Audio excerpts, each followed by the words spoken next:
Module 2, Contemporary Dynamics, Challenges, and Politics of International Economic Relations.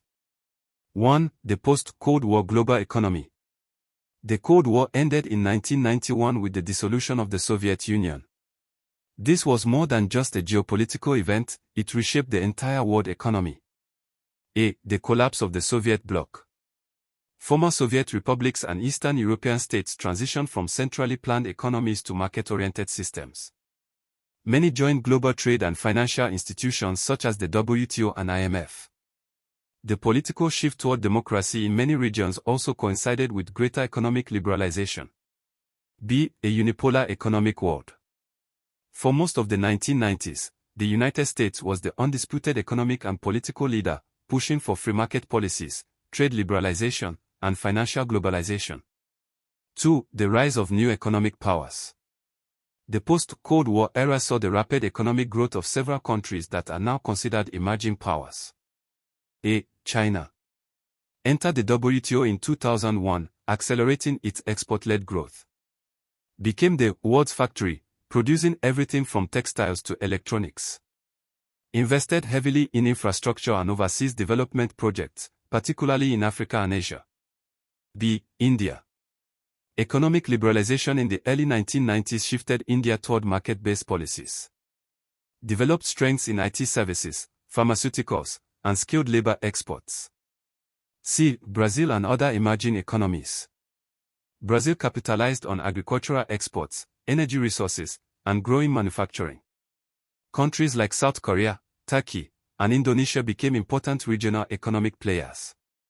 3. Globalization in the 21st century. Globalization deepened in the 1990s and early 2000s, but it also brought new political and social debates. A. Benefits. Expanded markets for producers. Lower consumer prices. Access to technology and knowledge.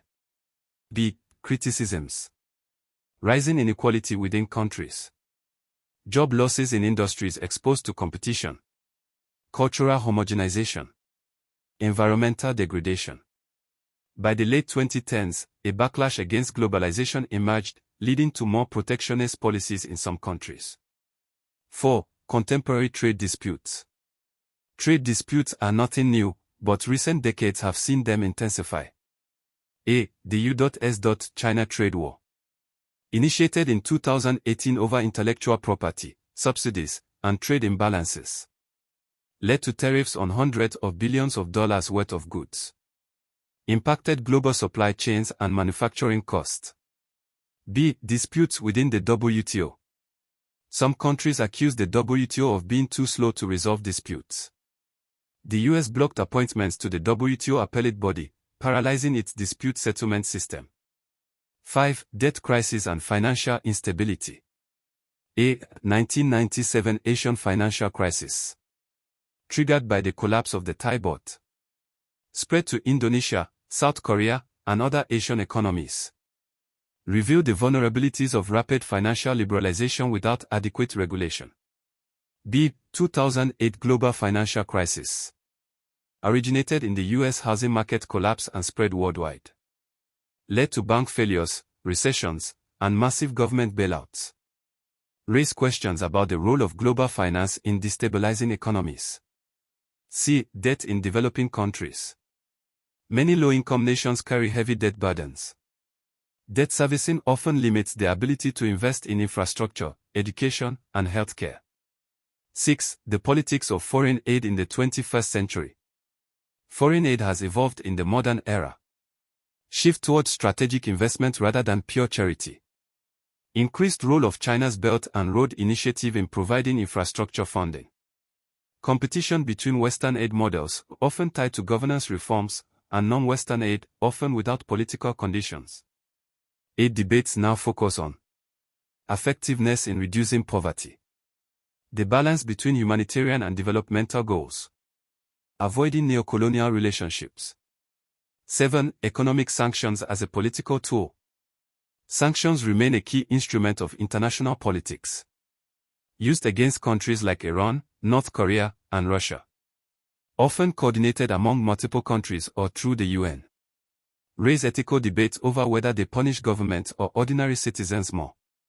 Recent trends show an increase in targeted sanctions, focusing on specific individuals, companies, or sectors rather than entire economies. 8. The IMF, World Bank, and reform debates. While these institutions remain central to global finance, they face criticism. Representation issues. Developing countries argue they have too little voting power. Conditionality. Loan conditions sometimes seen as too harsh. Reform proposals include more inclusive governance, debt restructuring frameworks, and climate-focused lending. 9. Africa in international economic relations. Africa's role in the world economy has been shaped by resource exports, oil, minerals, agricultural goods. Debt challenges. Trade agreements like the African Continental Free Trade Area, AfCFTA. Africa and the Great Powers. The US, EU, China, India, and Russia all compete for influence through trade, investment, and aid. China's engagement is especially significant: infrastructure loans, railways, ports, and mining projects.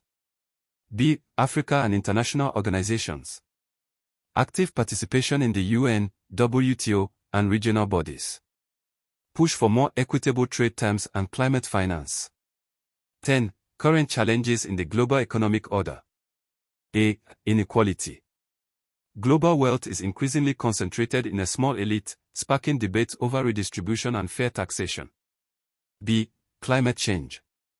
Economic growth now must be balanced with environmental sustainability, requiring global cooperation on emissions, renewable energy, and disaster response. Digital economy. The rise of digital platforms, cryptocurrencies, and AI-driven production is changing trade patterns and economic power. Geopolitical tensions. Competition between major powers, especially the US and China, is reshaping alliances, supply chains, and technology access. 11. Possible future directions.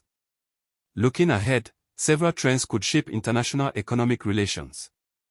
Multipolarity, power spread among several major economies rather than dominated by one or two. Green trade policies, linking trade agreements to environmental commitments. Regionalism, countries forming tighter regional economic blocs.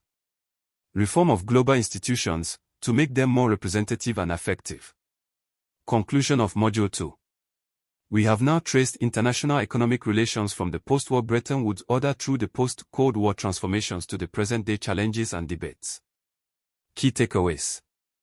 The world economy is deeply interconnected, but this interdependence creates vulnerabilities. Institutions like the IMF, World Bank, WTO, and regional organizations play crucial roles, but face legitimacy and reform pressures. Emerging economies, particularly China and India, are reshaping the balance of power.